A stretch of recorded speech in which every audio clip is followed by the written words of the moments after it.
इस्लाम में सऊदी अरब जाकर पैगंबर मोहम्मद के शहर और खाने काबा का दीदार करने का हर एक मुसलमान का ख्वाब होता है। इस महीने हज का सफर 4 तारीख से शुरू किया जाएगा। सऊदी अरब में हज के लिए बड़ी तादाद में तीर्थयात्री जुट चुके हैं। लगभग 2 मिलियन मतलब 20 लाख लोग इस साल एक साथ हज अदा कर रहे हैं। 6 जून को सभी का हज पूरा होगा। सऊदी सरकार ने हज यात्रा को सुविधाजनक बनाने के लिए कई कदम उठाए हैं। इस दौरान सऊदी अरब के लिए इतनी बड़ी तादाद में लोगों को मैनेज करना, उनकी ज़रूरतों का पूरा ख्याल रखना एक चुनौती से कम नहीं होती है। हालांकि अब इस चुनौती का सामना करने के लिए सऊदी में AI यानी आर्टिफिशियल इंटेलिजेंस का सहारा लिया जा रहा है। मक्का और मदीना में रोबोट से लेकर आर्टिफिशियल इंटेलिजेंस तक का इस्तेमाल स्थानीय प्रशासन कर रहा है, ताकि भीषण गर्मी के बीच हाजी आसान से अपनी धार्मिक अनुष्ठान पूरा कर सके। हज के दौरान पहली बार इस तरह का अत्याधुनिक तकनीक का इस्तेमाल किया जा रहा है। नमस्कार, आप सारी दुनिया देख रहे हैं नवभारत टाइम्स पर। मैं रविंद्र सिंह आपके साथ। तो मक्का और मदीना अब सिर्फ इबादत के केंद्र नहीं रह गए हैं, बल्कि तकनीकी प्रगति के भी अद्भुत उदाहरण बन चुके हैं।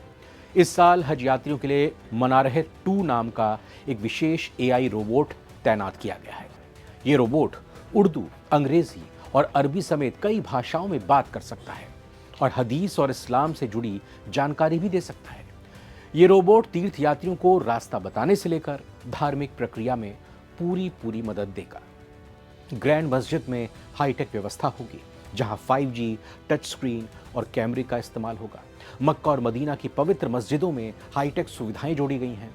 21 इंच की touch screen devices, 5G connectivity और हाई रेजोल्यूशन निगरानी कैमरे भी यहां पर लगाए गए हैं। भीड़ पर निगरानी के लिए ग्राउंड सेंसर, गेट रीडर और AI सक्षम मॉनिटरिंग सिस्टम को भी एक्टिवेट किया गया है, जो कि हाजियों की सुविधा का ख्याल रखेंगे। सुविधा के साथ साथ सुरक्षा में भी हाईटेक तकनीक की एंट्री इस बार हुई है। भीड़ के प्रबंधन के लिए, उनके मैनेजमेंट के लिए और आपात स्थिति में तेजी से प्रतिक्रिया देने के लिए AI सॉफ्टवेयर से लैस ड्रोन का इस्तेमाल किया जा रहा है। ये ड्रोन हज के दौरान किसी भी असामान्य गतिविधि या संभावित भगदड़ को पहले से ही भांप लेगा और प्रशासन को अलर्ट भेज देगा। प्रशासन एक्टिवेट हो जाएगा। इसके अलावा भीड़ को ट्रैक करने के लिए ग्राउंड सेंसर, गेट रीडर और AI सक्षम निगरानी प्रणाली का भी इस्तेमाल किया जाएगा। वहीं हाजियों की सुविधा के लिए जगह जगह स्मार्ट स्क्रीन लगाई जा रही हैं, जो रियल टाइम दिशा निर्देश, धार्मिक जानकारी और साथ ही साथ जरूरी अपडेट्स भी दे रही हैं। इन स्क्रीन पर विभिन्न भाषाओं में जानकारी दी जा रही है, ताकि अलग अलग देशों से आने वाले लोगों को किसी भी तरह की परेशानी ना हो, आसानी से हाजी अपनी भाषा में सब कुछ समझ सके। इन स्मार्ट डिजिटल सर्विसेज में एक AI रोबोट शामिल है, जो 20 से ज्यादा भाषाओं में बात कर सकता है। इससे सऊदी अरब पहुंचे अलग अलग देशों के लोगों को काफी मदद मिलेगी, क्योंकि उन सभी को अरबी भाषा आती नहीं है जो सऊदी अरब में बोली जाती है, जिसकी वजह से वो कहीं अगर रास्ता भटक जाते हैं तो बातचीत नहीं कर पाते हैं। और जो वहाँ मौजूद होते हैं गार्ड या और जो सहूलियत देने वाली या पुलिस, मदद उनसे मांगी जाती है तो वो भी भाषा नहीं समझ पाते। तो ऐसे में उनको रास्ता ढूंढना होता है, तो मुश्किल पेश आती है। लेकिन अब इस समस्या के लिए ये AI तकनीक, आर्टिफिशियल इंटेलिजेंस की तकनीक काम आएगी, उनके लिए कारगर साबित होगी।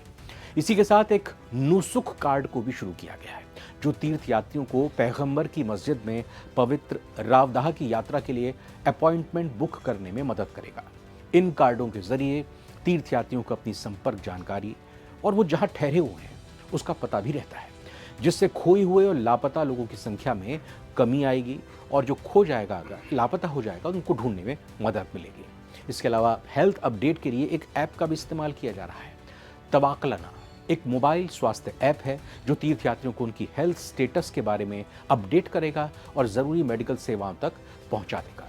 इसी के साथ सऊदी अधिकारियों ने मक्का रूट पहल भी शुरू किया है, जो अपने देशों में तीर्थयात्रियों के लिए यात्रा को आसान बनाने में मदद करती है। साथ ही इस्लाम की पवित्र किताब कुरान को पढ़ने और सीखने के लिए भी ऐप लॉन्च किया गया है, जिससे लोग और बेहतर तरीके से इबादत कर सकें। मौसम एक बड़ी चुनौती होता है, गर्मी इस दौरान बहुत ज्यादा होती है, इससे कैसे निपटा जाए। सऊदी अधिकारियों के अनुसार हज यात्रा के लिए अब तक 12 लाख से ज्यादा तीर्थयात्री सऊदी अरब पहुंच चुके हैं। सऊदी अरब के हज मंत्री तौफीक अल रबिया ने बताया कि इस साल की तीर्थ यात्रा से पहले अधिकारियों और आयोजकों के बीच भीषण रेगिस्तानी गर्मी को कम करने की कोशिश करने को लेकर बात हुई थी, क्योंकि पिछले साल हज के दौरान भीषण गर्मी के कारण कई लोगों की मौत दर्ज की गई थी।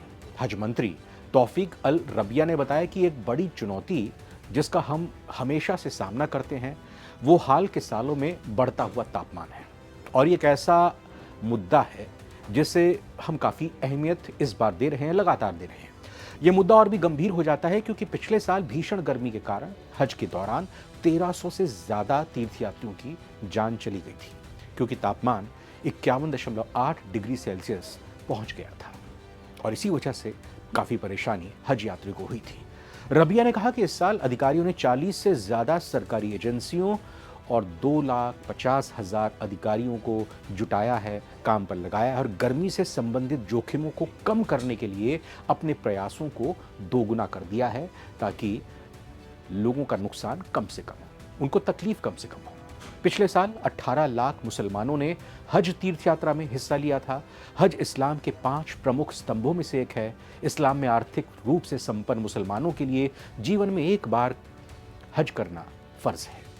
हज और उम्रा फर्ज, इसके बारे में भी आपको साथ ही साथ इस वीडियो में बता देते हैं। हज करना इस्लाम के 5 फर्ज में से एक है, जिसको मुकम्मल करने के लिए एक शख्स को कम से कम 3 से 4 लाख तक खर्च करना पड़ता है रकम। सरकारी हज कमेटी के जरिए से हज यात्रा का खर्च कम हो जाता है, लेकिन वहीं अगर प्राइवेट यात्रा पर अपने पैसों पर अगर खर्चा किया जाता है तो 5 लाख से ऊपर तक इसका खर्चा आता है। इसीलिए जो शख्स आर्थिक और स्वास्थ्यिक तौर पर हज करने के लिए काबिल हैं, उनकी हेल्थ ठीक है, पैसों से सक्षम है, उन्हीं पर हज फ़र्ज़ किया गया है। वहीं अगर हम उम्रा की बात करें तो उम्रा फ़र्ज़ नहीं है, इसीलिए जो मुसलमान आर्थिक तौर पर इस काबिल होते हैं वही उम्रा करते हैं। ऐसा माना जाता है कि हज करने के बाद शख्स के तमाम गुनाह माफ़ हो जाते हैं, वो बिल्कुल छोटे बच्चों जैसा पाक और साफ़ हो जाता है, जैसे उसने कोई गुनाह किया ही ना हो। वहीं उम्रा का सवाब भी बड़ा है, लेकिन हज के सवाब से वो कम होता है। सारी दुनिया की रिपोर्ट आज आपको कैसी लगी ज़रूर बताइएगा। बहुत बहुत धन्यवाद।